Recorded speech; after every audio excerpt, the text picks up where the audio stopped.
Welcome to the first look seminar. We're doing a Pick 5 preview show for Saturday, June 10th. Gino, only a couple weekends left here at the Great Race Place. How quickly time flies. Yeah, big. So next weekend will be the big weekend where we have all the mandatory payouts and everything and all the big closing races. Tomorrow we'll have Pick 5 that we're going to talk about. A lot of attention on the Belmont Stakes. There will be a lot of focus over there. It came up very strong with a lot of the top horses, probably the 3 or 4 towards the top of the division, all showing up there. The Pick'em contest, a couple more weekends of those. Pick'em.santanita.com, free to enter, 500 to the winner. So like always, plenty of opportunity for some action out there. And how was your trip, Chappie? You're back from a little vacay.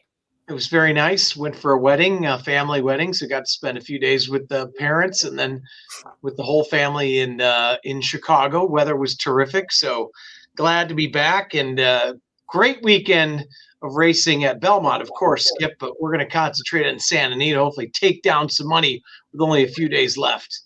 Yeah, looking forward to this weekend of racing. Like you said, the Belmont Stakes is going tomorrow. They got a great card, but we're going to focus at the Great Race Place, and they got a great card too, and I like a couple horses, so hopefully we can get lucky and make some money this weekend.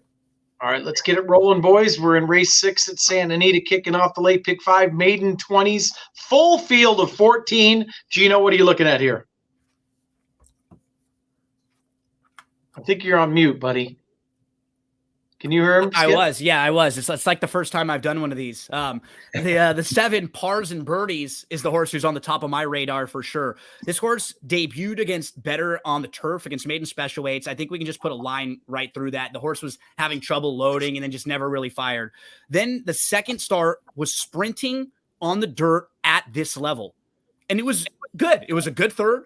I think it proved that that's where he belongs. The runner-up that day came back to win next out. Following that, they stretched back out again last time, and I can just put a line right through that. Let's just key off that one race on April the 29th, sprinting at this level, win a good third. Now the blinkers come on, hoping just to get him a little more focused, a little bit more forwardly placed in here. 7 on top for me, and then the 2 outside horses, Carpe Bellum, who's dropping back down to 20 after trying 50 a few times. He's another that just feels like a good fit at this level. When he was at 20, he finished third. The 2 horses in front of him both came back to win their next start. So that was a live race. And San Jack on the outside has some speed and has to go from out there. Might be dangerous if they can be forwardly placed cutting back. So 7, 13, 14 for me, kind of the top tier of horses that I'll be using. Skipper, I was a little bit different in here. What are you looking at in your Pick 5? You know, I'm a little bit different too. I think this race has the riding of a long shot, and I'm hoping it will, because I'm going to single in a couple other races or single and go too deep. I'm spreading in here. This is going to be my deepest race. I think the one's got a shot at a price at 15 to 1. I like that Maldonado's jumping aboard this horse. They're dropping it down. They paid $65,000 for it. It has a nice work at San Luis Rey. Unfortunately, we can't watch those works, but that looked like a nice work, best out of 10. Another one I was going to use is Van Belvoir's horse. This horse is 5 to 1, but the 4, I loved when they go turf to dirt and route to sprint. And Vasquez jumps aboard here. That will be on my ticket. The 7, of course, Gino said that. Another price horse I liked was Gotcha Looking. Bob Hess's horse. This horse is a newly turned 3-year-old, first time Lasix. I like that one. I'm going to put the 10, Jimmy the Boot, on my ticket, dropping down in class, turf to dirt, blinkers off. Sipping Whiskey is a big price that I like, and I will be putting on my ticket. Here we go again, turf to dirt, route to sprint. I love that angle. I always seem to have pretty good luck with that. And then the 12, Gino didn't mention. This horse, Mike Pipey, Sluggo Racing, we love him. Always pull for him. Showed speed first time out. It was in March. Then it just stopped and got beat a mile. They gelded the horse. They put it on Lasix. It ran like a horse that maybe bled. They drop it down to 20 to the bottom of the barrel. I'm putting the 12 as the 13 for the reasons Gino mentioned, and turf to dirt, route to sprint. So 1, 4, 7, 9, 10, 11, 12, 13 for me. Well, I mean, other than adding the 14, who Gino mentioned, you guys covered what I did. I'm spreading as well. But you guys talked about all the same horses I did. I had the 14 on top. Other than nothing other than guessing. A weak field dropping with speed, but there's plenty of ways to go in this race. All right, we move on to the Grade 3 Honeymoon. Looks like a terrific race here, Skip. We're going 1 1/8 on the turf. Which way are you looking? This race I love, and I love a horse here. This will be a single on mine. It's Gino, you want to help me with the name of the 4? Seleniana. That's the horse to beat. Absolutely. Seleniana. No doubt the horse to beat.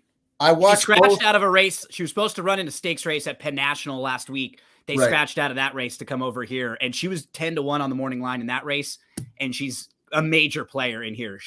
Her races are awesome. Go ahead, Skippy. Very good. Both of those turf races at Meadowlands and Indiana Downs, even the one at Saratoga, that was a key race. Free Looks, a nice Chad Brown horse, and then 30, though Clevin came back to win a couple races, I believe. So I love the 4 horse in here. This will be a single. The last replay was loaded the whole way, hugged the rail, took off once it opened. Nice win. I love the gallop out. This is a nice horse, and the 1 1/8 won't be a problem for number 4, Seleniana. Is that right? Gino, is that a single for you as well, Gino? I think I'm going to go too deep in here with the only horse that scares me is Fast and Shiny. There's just not that much other early speed in here. I could absolutely see versions of this race where Fast and Shiny gets away. I think she's definitely the one to catch in here. I mean, Broadway Gals has some speed, but I think with the horse stretching back out from a sprint, I think that horse is one I will use. So 4, no doubt the one to beat, probably 4 and 7 in here for me. I'm actually 4 deep in here, so interesting. I mean, the 2 you guys mentioned, and I am going to use both the D'Amatos, Comanche Country and Paris Secret. I think the D'Amato factor. I watched them work again; they look good. I did not watch the replays of Seleniana, to be honest with you guys. They're awesome. Too many. The Indiana one is awesome. It's really good. Too many replays to look at for me. So I was using, but I figured you guys would have looked, so I was going to listen to your expertise on that race. So that'll work for me. And that skips single. So let's move on to race 8. That's allowance optional claimer, state bred going 1 mile. Gino, which way are we looking here? Yeah, this is the one where I'll spread out a little bit. I'm going to go to the outside with Danzig Cat. It looks like there's a good amount of speed in here. Races like this, sometimes the one that's the fastest kind of gets away and everyone else is in chase mode, and then those horses don't really like running from behind. I think there's versions, again, of this race where a horse like the 9 can sneak away and maybe just clear the field stretching out. So I'll use the 9, Danzig Cat. But after that, if the race does fall apart, then I need some of the closers. I thought the 8, Tizzy Twister, was kind of interesting. Might get a little bit of pace to chase in here if it does fall apart. I thought Issa Court at a price was a little bit intriguing, one that I wanted to throw in. Both the 3 and the 5 are in the mix for me. So this is the definite spread out leg in the sequence for me. I just had a really tough time getting a feel for it. Definitely will be using the outside of the 9 and then a couple of the horses who I know can pass horses. Yeah, this is a tough race for me, Skip. This is kind of a spread race for me. There does seem to be a ton of speed. The horse I had on top actually was the horse who's only ran once on dirt, and it was a year and a half ago, and that's Sunshine Babe going turf to dirt. But I did like the work on XBTV on June 5th quite a bit, and I think all this speed that looks on paper should set up well, and DeSormo has been riding very well lately. So I'm spreading here, but Sunshine Babe is my top pick, Skipper. Yeah, me too, chap. For all the reasons you say, this horse has been really sharp since it came back off that break. April 7th, stumbled, traffic, terrible trip. Frank Maramati called the race, and he called this. He said, wow, what a brutal trip. Galloped out nice. I bet it back last time. The next race, it lost by a neck.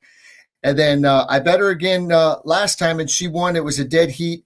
Turf to dirt, I don't mind. I think it's interesting that DeSormo stays with this one when he usually rides everything for Bob Hess. That's his number one call, and he sticks with Sunshine Babe. Gino mentioned Issa Court. I'm putting that on my ticket as a price. Tizzy Twister also. The only other one that I'm thinking about using would be the 7, I'm sorry. Race Judicata. This horse, like Santa Anita, both of its runs have been there. Maybe it needed that race last time. This horse, I think, can sit a little bit off the pace. There's a ton of speed in here. I think the one's got to go from the rail. Even Van Dyke, he's not a send rider. The two's definitely going. Gino mentioned the 9, and I wanted to use that horse. I just hate the post with all the speed. I know exactly what he meant by that, but I'm not using any of the speed horses. I'm going to go 4, maybe the 5, definitely the 6, 7, and 8 for sure. Yeah, the only other horse I thought might sit would be She's a Bit Sassy coming in from up north for Mullins. But I did. Race Judicata is interesting because as we know, when Jessica Pfeiffer's on a horse, I mean, there's nothing against, but she usually sends. Right. So maybe they try something a little bit different here. But I'm with you guys on Tizzy Twister at a price too. It gets the weight break too, 117 pounds. So, right. It showed that it can at least take back a little bit. It doesn't need to be in front the whole way. I don't know. I thought at 5-1, definitely got to use that horse. Yeah, I agree with you. All right, moving on. We're going down the hill as we always love to do in race 9, optional claimers. I give a long look to Harbored Memories here. Last time out, that I really liked Fast Buck, which one thing we talked about the last time, Gino. Fast Buck got back to what Fast Buck was doing, came back to since run down the hill, but Fast Buck needs to go to the lead, which is what Fast Buck did that time. Yep. Harbored Memories coming off of a long layoff, needed that race, ran a good race, has always had talent. Heck, ran second to Beer Can Man back in, it was a while back, but it's kept some good company. Burning Turf, very good horse. And I think this horse likes down the hill. I think is set for a big race. Another horse I gave a big look to was Unconquerable Keen on the outside. Last time showed a ton of speed. Anything Phil D'Amato runs and but he doesn't need the lead either. Like he came from out of it going long, so that was more of a. I think they just wanted to get aggressive, make sure. Yeah. So I agree with you there. You were talking about Fast Buck. It's funny if you're playing the common opponent game. Count of Amazonia in the race that he exits, Fast Buck was 5th that day. So just to give you an idea, and Fast Buck beat Harbored Memories. So if you want to play that game, Count of Amazonia beat Fast Buck, who beat Harbored Memories. I think the 4 is probably the horse to beat. I think like the one that they'll all have to hold off. I feel like he's going to run a really good race in here. He chased the lone speed last time out in Noble Reflection. Look how fast they went in that race down the hill.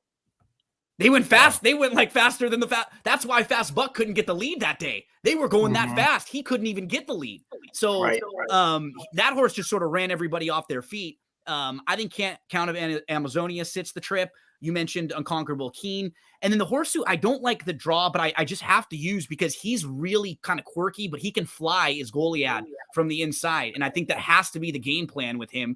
Just, hey, we have the inside draw. Let's just send as hard as we can. So I'll probably use 1, 4, and 8. Not really anything pricey. Skipper?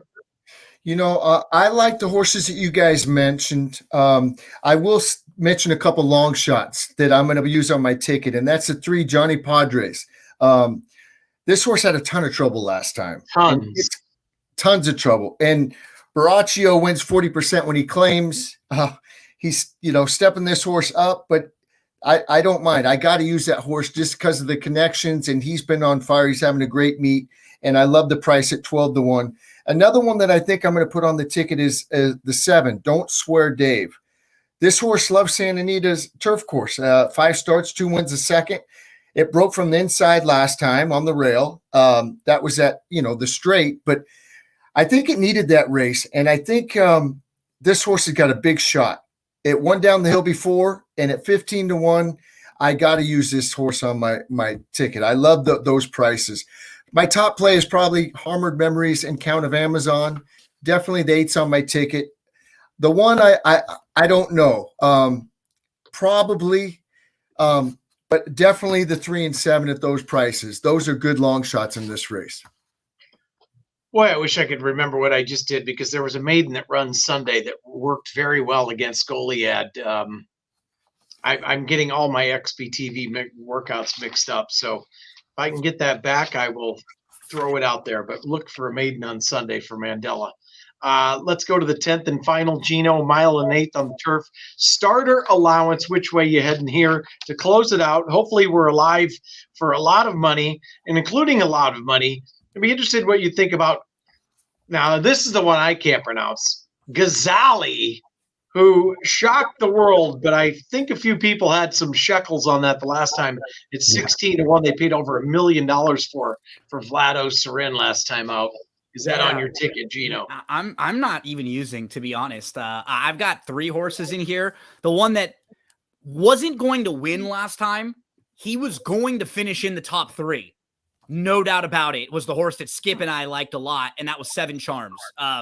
He got a really tough trip when he was sitting right behind horses. First, he actually gets the lead, and he has the lead after the first turn.